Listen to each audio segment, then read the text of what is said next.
Hello students, welcome to my YouTube channel.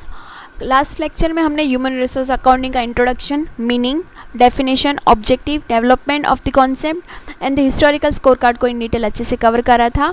आज के इस वीडियो लेक्चर में हम क्या कवर करने वाले आइए देख लेते हैं। Importance of the human resource accounting, इसके limitations, significance of human resource accounting and human resource as an asset को इन डिटेल अच्छे से कवर करने वाले हैं। तो अगर आप पहली बार चैनल पर आइए तो ज़रूर से सब्सक्राइब कर लीजिएगा और लेक्चर नंबर 1 ज़रूर से पहले देख लीजिएगा। ह्यूमन रिसोर्स अकाउंटिंग के प्लेलिस्ट पूरी बनाई हुई है। तो आइए स्टार्ट करते हैं। Importance of human resource accounting. Human resource accounting play a crucial role in modern organization by recognizing that human capital is a key driver of the success। ठीक है कि हमने किस टाइप की मतलब एम्प्लॉय को अपॉइंट करा हुआ है अपने ऑर्गेनाइजेशन में, वही हमारी सक्सेस दिखा रहा है कि हमने कोई टैलेंटेड या फिर बहुत अच्छे मतलब क्या कैपेसिटी वाले बंदे को अपॉइंट करा हुआ है कि जो लॉन्ग टर्म के लिए वहाँ पे टिका रहेगा। तो उसकी मदद से हमने देखना है कि वो किस तरह से आगे अपने ऑर्गेनाइजेशन को सक्सेस को हमें बढ़ाएगा। फिर फर्स्ट उसमें देखेंगे recognisation human resource as a valuable asset, जहाँ पे human resource accounting highlight that employees are not just cost like salaries हो गई, बेनिफिट्स हो गए, but asset that contributing to the long term values. वहाँ पे हमने देखना है कि ह्यूमन रिसोर्स अकाउंटिंग को हमने सिर्फ कॉस्ट के पॉइंट से नहीं देखना है कि जहाँ पे हमने देखे कि हमने एम्प्लॉय को सैलरी दी है तो हमने उससे किस तरह से हम उसको बेनिफिट और बढ़ा सकते हैं, लेकिन हमने ये देखना है कि हमने उसको अपॉइंट करा हुआ है तो असेट हमें उसको एज एन असेट काउंट करना है, जहाँ पे हम देखेंगे कि लॉन्ग टर्म वैल्यू उसकी किस तरह से हम बढ़ाएंगे। This change how organisation view, invest in and manage their workforce. फिर सेकंड है बेटर ह्यूमन रिसोर्स मैनेजमेंट, जहाँ पे human resource accounting provide the data to help in recruitment, training, promotion and retention decisions. जैसे कि better human resource management में कि recruitment में कितना खर्चा हुआ, ट्रेनिंग में कितना खर्चा हुआ, कि उसके प्रमोशन में प्रमोशन किस टाइप से उसका करना है, ठीक है, और रिटेंशन उसका डिसीजन किस तरह से लेना है कि वो हमारे ऑर्गेनाइजेशन में कितने लॉन्ग टर्म से बना हुआ है, वो सब चीज़ें भी हमने वहाँ से पता चलेगी। It help the HR department track the return on investment in the people। फिर improve the decision making, जहाँ पे by quantifying the value of human resource, HRA supports the informed managerial decisions। It enables the cost benefit analysis when planning for hiring, training और restructuring। ठीक है कि हमें decision making में help रहेगी human resource accounting, जहाँ पे हमें पता चलेगा कि हायरिंग में कितना खर्चा हुआ, उस एम्प्लॉय पे कितना ट्रेनिंग का खर्चा होना है, या रिस्ट्रक्चरिंग किस तरह से हमने करनी है कि कोई किसी को एक डिपार्टमेंट से दूसरे डिपार्टमेंट में किस तरह से हमने ट्रांसफ़र करना है। ठीक है, तो वो सभी डिसीजन हमने cost benefit analysis human resource accounting के हेल्प से हम कर पाएंगे। फिर परफॉर्मेंस एवेल्यूशन, जहाँ पे human resource accounting help the assess the efficiency, productivity and value of the employees और the department. Human HRA support करेगा प्रॉपर परफॉर्मेंस एवेल्यूशन में, जहाँ पे हमें पता चलेगा कि हाई परफॉर्मिंग टीम हो गई या फिर हाई परफॉर्मिंग एम्प्लॉय हो गए, उसकी एफिशिएंसी किस तरह से है, उसकी प्रोडक्टिविटी कैसे बढ़ रही है। ठीक है, तो पर्टिकुलर डिपार्टमेंट वाइज हमें भी पता चल जाएगा कि इस डिपार्टमेंट में एम्प्लॉय जो है वो बहुत अच्छे से वर्क कर रहे हैं। फिर enhance is transparency and accountability, जहाँ पे disclosing human resource value in financial reports promote the openness and trust with the stake holders, investor, employ and the regulator. Strengthen the non financial reporting aspects for the corporate governance, जहाँ पे transparency and accountability बढ़ेगी, openness बढ़ेगी, trust बढ़ेगा stake holders को कि उसने जो employees appoint हुए हैं वो एक्चुअल में वहाँ पे वर्क करें। जैसे कि अगर कोई कंपनी है वहाँ पे सिर्फ उसने टैक्स बेनिफिट के लिए अपने ही रिश्तेदारों को अपॉइंट कर दिया है, मतलब उसके नाम से वहाँ पे कोई वर्क नहीं कर रहे, लेकिन सिर्फ नाम के ही उनको अपॉइंट दे रहा है, उनको सैलरी दे रहा है। ठीक है, तो वहाँ पे उस कंपनी में कितना ट्रस्टवर्दी हम देख पा रहे हैं। ठीक है, तो वो ट्रांसपेरेंसी एंड अकाउंटेबिलिटी बनी रहेगी अगर ह्यूमन रिसोर्स अकाउंटिंग को एज एन वैल्यू दिखाएंगे। फिर सपोर्ट्स द स्ट्रेटेजिक प्लानिंग, जहाँ पे useful in success planning, workforce forecasting and organisational development, जहाँ पे it help the align human capital with the long term business goals, जहाँ पे support करेंगे स्ट्रेटेजिक प्लानिंग को, जहाँ पे प्रॉपर सक्सेशन प्लानिंग के ये हमने स्टेप 1, 2, 3 किस तरह से हमने प्लान करना है, किस तरह से हायर करना है, किस तरह से उसको रिटेन करके रखना है, पूरा वर्कफोर्स फोरकास्टिंग करेंगे ऑर्गेनाइजेशन डेवलपमेंट के लिए। ठीक है, तो वो सभी चीज़ें लॉन्ग टर्म बिजनेस गोल्स को अचीव करने के लिए एक एम्प्लॉय किस तरह से हमने अपॉइंट करा है और उसकी मदद से हम लॉन्ग टर्म बिजनेस गोल्स किस तरह से अचीव करेंगे, वो वर्क फॉर फोरकास्टिंग में हम देखेंगे, उसकी हमने प्लानिंग करनी। फिर attract the investors and the talent, जहाँ पे companies that value their employ and disclose the HRA attract the socially responsible investor and the top talent.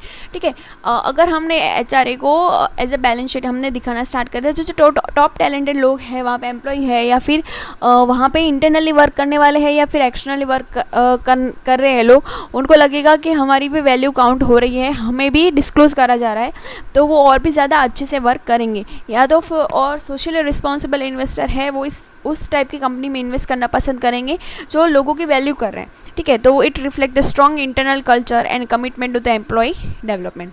फिर help in merger and acquisition, जहाँ पे in merger and acquisition situation knowing the value of human capital gives the clearer picture of the company's worth, specially in knowledge based industries. जहाँ पे knowledge based industry हो गई, जहाँ पे particularly हमें पता चलेगा कि एक्चुअल में जो वहाँ पे कंपनी में काम करने वाले 5 लोग हैं, उसी पे कंपनी चल रही है, उन्हीं की नॉलेज पे कंपनी चल रही है। उनमें से अगर 2 लोग कोई लेफ्ट हो गए और 3 ही बचे हैं, उन 3 की वर्थ कितनी है वो हमें ह्यूमन रिसोर्स अकाउंटिंग के हेल्प से पता चल जाएगी, जिससे हमें पता चलेगा अगर उस टाइप की कंपनी को अभी मर्ज करना है या एक्वायर करना है तो हमारा कितना फ़ायदा या नुकसान हो सकता है। इसके लिमिटेशंस भी है, फ़ायदे हैं तो लिमिटेशंस भी है। तो लिमिटेशंस क्या है, प्रैक्टिकल एंड थियोरिकल चैलेंजेस हमें देखने को मिल रहे हैं जो इसको फुल्ली अडॉप्ट करने में। तो फर्स्ट है lack of standardise valuation method. ठीक है, कोई यूनिवर्सल स्टैंडर्डाइज मेथड नहीं है, कोई मॉडल एक्सेप्टेंस में नहीं है। डिफरेंट ऑर्गेनाइजेशन डिफरेंट अप्रोचेस इस्तेमाल कर रहे हैं, जैसे कि कॉस्ट बेस्ड हो गया, वैल्यू बेस्ड हो गई, विच मेकिंग द कंपेरिजन डिफिकल्ट। ठीक है, कोई कंपनी है जो कॉस्ट बेस्ड यूज़ कर रही है, कोई है जो वैल्यू बेस्ड मेथड यूज़ करेगा वैल्यूएशन की, तो उनका बीच का कंपैरिजन थोड़ा डिफिकल्ट हो जाएगा। फिर सब्जेक्टिविटी इन वैल्यूएशन, जहाँ पे human value can not be measure with the same precision as the physical asset. Valuation often depend on assumption leading to the bias और इनकन्सिस्टेंसीज। जैसे सब्जेक्टिव इन नेचर है, जहाँ पे हमें पर्सन की वैल्यू किस तरह से हम काउंट करें वो कैसे पता चलेगा। किसी के लिए कोई काम प्रोडक्टिव हो सकता है और किसी के लिए वो काम प्रोडक्टिव नहीं हो सकता। ठीक है, तो वो एक प्रॉपर अजम्पशन के बेसिस पे हो सकता है, या फिर बायसनेस भी वहाँ पे हो सकती है कि उस वैल्यू को हम नेगलेक्ट कर दे जो किसी और बंदे के लिए पॉजिटिव पॉइंट हो सकता है। ठीक है, तो एक सब्जेक्टिविटी इन वैल्यूएशन आ जाएगा उसमें। फिर no legal recognition in financial reporting, जैसे कि गैप एंड IFRS जैसी अकाउंटिंग स्टैंडर्ड्स ने उसको रिकॉग्नाइजेशन नहीं दिया है कि human resource as an asset on the balance sheet. HRA remain end of book, वहाँ पे ऑफ द बुक रिकॉर्डिंग नहीं करी जाती है। Practice with limited influence on the formal financial statement. फिर human asset are not own, unlike the machine और the building employees can not be own और the control permanently by the company. ठीक है, जैसे मशीनरी को हम permanently अपने पास रख सकते हैं, बिल्डिंग होगा अपने पास रख सकते हैं, लेकिन एम्प्लॉयज़ को अगर कोई बेटर अच्छी अपॉर्चुनिटी मिलेगी, बेटर अपॉर्चुनिटी मिलेगी, ठीक है, मोटिवेशन उसको कहीं और से मिलेगा, और उसका पर्सनल चॉइस भी हो सकती है, पर्सनल डिसीजंस भी हो सकते हैं, तो वो उस कंपनी को छोड़ के कहीं और भी शिफ्ट हो सकता है। ठीक है, तो हम उसको बांध के नहीं रख सकते, तो ये भी एक बड़ी लिमिटेशन है। फिर कॉस्ट ऑफ इम्प्लीमेंटेशन, जहाँ पे conducting HRA can be time consuming and expensive due to the need for the regular assessment, data collection and specialised expertise. ठीक है, तो ये proper time consuming and expensive process है, जहाँ पे हमें स्पेशल एक्सपर्टीज नॉलेज वाले बंदे को अपॉइंट करना होगा, जो ये सभी चीज़ों का ध्यान रखेगा कि किस एम्प्लॉय पे हमने कितना खर्चा करा है, उसकी असेसमेंट किस तरह से करनी है। ठीक है, फ्यूचर में वो कितना अर्न करके देगा, वो टाइम कंज्यूमिंग प्रॉपर प्रोसेस है। फिर रेसिस्टेंस फ्रॉम द एम्प्लॉय, जहाँ पे सम एम्प्लॉयज में फील द लेबल और the commodified if their values is quantified. This can affect the morale, specially if use in the performance comparison और the compensation decisions. Like कोई employee है, compensation मतलब को comparison हो जाएगा कि ए एम्प्लॉय पे 500 खर्चा हुआ और उसने 5000 कमा के दिया, और बी एम्प्लॉय पे भी 500 खर्चा हुआ और उसने 50,000 कमा के दिया, तो वहाँ पे कंपैरिजन स्टार्ट हो जाएगा। कोई एम्प्लॉय को मतलब वो मोरली उनको अच्छा नहीं लगेगा। ठीक है, अफेक्ट हो सकते हैं कि वो मुझे डिमोटिवेट बार बार फील होगा कि मेरी वजह से बैलेंस शीट में 5000 दिखा रहा है, वहाँ पे उसका 50,000 दिखा रहा है। ठीक है, या फिर उनको ऐसा भी लग सकता है कि एज अ कमोडिटी की तरह उनको एक चीज़ की तरह काउंट करा जा रहा है, तो वो भी एक नेगेटिव पॉइंट है, इसका लिमिटेशन है। फिर difficulty in estimating future benefit, जहाँ पे predicting the future contribution of the employee is uncertain. Many factors such as health, motivation, turnover और the external environment can impact the future performance. ठीक है, हमने एक बंदे को अपॉइंट करा, हमने देखा 5 साल में वो हमें 1 लाख कमा के देगा, 2 साल में उसका परफॉर्मेंस बहुत अच्छा था, नेक्स्ट 3 ईयर में उसकी हेल्थ ख़राब हो गई या फिर कोई अनसर्टेन रीजंस की वजह से उसका परफॉर्मेंस डाउन हो गया और उसने 1 लाख के बदले सिर्फ 70,000 हमें कमा के दे, 30,000 का कम हुए। ठीक है, तो वो अनसर्टेन रीजंस हो सकते हैं, डिफ़िकल्टी होगी वहाँ पे फ्यूचर बेनिफिट हमें कितना होगा वो एस्टिमेट करने के लिए। ठीक है, फिर एथिकल एंड साइकोलॉजिकल कंसर्न भी होगा, जहाँ पे valuing human being in monetary terms raise the ethical question. It may lead to the mechanical view of the employees, reducing the human relationship to the numbers.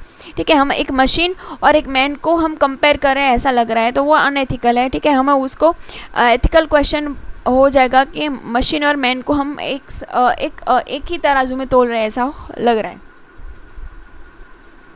फिर significance of the human resource accounting in India, जहाँ पे human resource accounting has a growing importance in India, specially as a country shifted over the knowledge based economy and human capital driven industries. Knowledge based economy हो गए, human capital driven industries हो गई, वहाँ पे human resource accounting का अपना महत्व है, जहाँ पे हमने देखना है कि उसी बंदे के नॉलेज के बेसिस पे वो कंपनी चल रही है, तो उसकी इंपॉर्टेंस उस कंपनी में कितनी है वो तो शो करनी होगी। तो फर्स्ट है recognisation of the human capital in service dominate in economy, जैसे आईटी हो गए या बिजनेस प्रोसेसिंग आउटसोर्सिंग हो गए, जहाँ पे हमने वो काम किसी और को ही सौंप दिया करने के लिए। ठीक है, फिर health care, education, financial service हो गए, इन सब एरिया में value of the human talent is critical. इन अगर वो बंदा काम कर रहा है वो अगर अच्छा नहीं होगा तो वो काम अच्छे से नहीं होगा और उसकी वजह से कंपनी की रेपुटेशन ख़राब हो जाएगी। तो वो सर्विस सेक्टर में ह्यूमन कैपिटल का कितना इंपॉर्टेंस है वो हमें देखने को मिलेगा। HRA help their organization understand and leverage their workforce as a strategic asset. फिर pioneering effort by the Indian companies like the BEL, जहाँ पे Bharat heavy electronic limited and ONGCs were among the first globally to adopt HRA practices. BEL ने सबसे पहले start करा था अपने human resource को एनुअल रिपोर्ट में 1970 में डिस्क्लोज करना। फिर support the better HR decision, जहाँ पे in countries with a large and diverse labour force HRA help organisation make more data driven decision about the recruitment, training, retention and the development.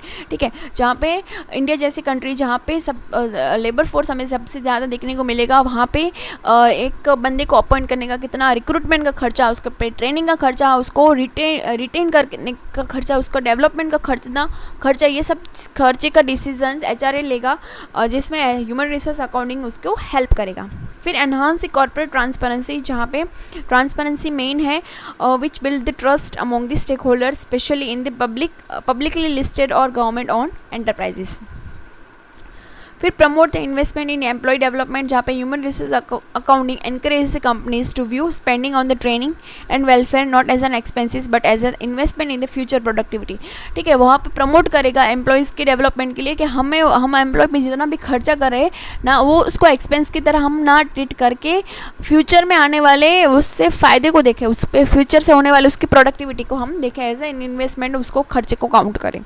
फिर help in merger and strategic planning, जहाँ पे इन India's fast growing startup and tech sector HRA is useful during the merger acquisition and valuation where the human capital is often the core value। ठीक है, जैसे किसी company को मर्ज करना है, acquire करना है, या फिर उस कंपनी के वैल्यूएशन हम किस बेसिस पे देखेंगे कि उस पर कितने असेट है, कितने खर्चे हैं। ठीक है, उन सभी के बेसिस पे ही हम देखेंगे, तो उन खर्चे एंड असेट में हम ह्यूमन कैपिटल को भी काउंट करें, जिसकी वजह से उसके कोर वैल्यू हम निकाल पाएंगे।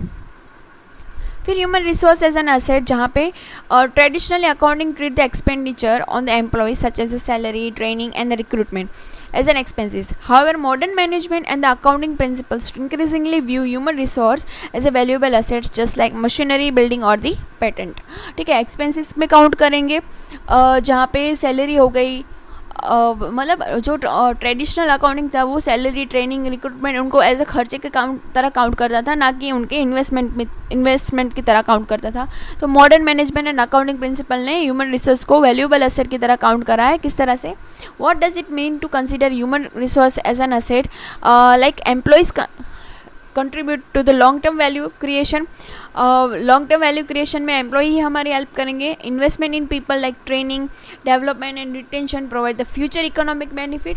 ठीक है, हम जितना उन पर खर्चा करेंगे, जितना उनके डेवलपमेंट के लिए सोचेंगे, ठीक है, तो उसी की मदद से मतलब रिटेंशन का खर्चा, मतलब उनको कितना अपने पास हमने संभाल के रखा हुआ है, वो सब भी बेनिफिट हमारा काउंट होगा।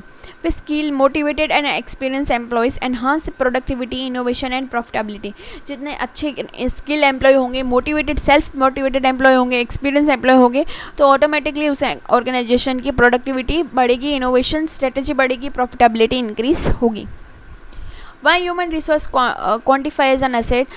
क्योंकि provide the future economic benefit.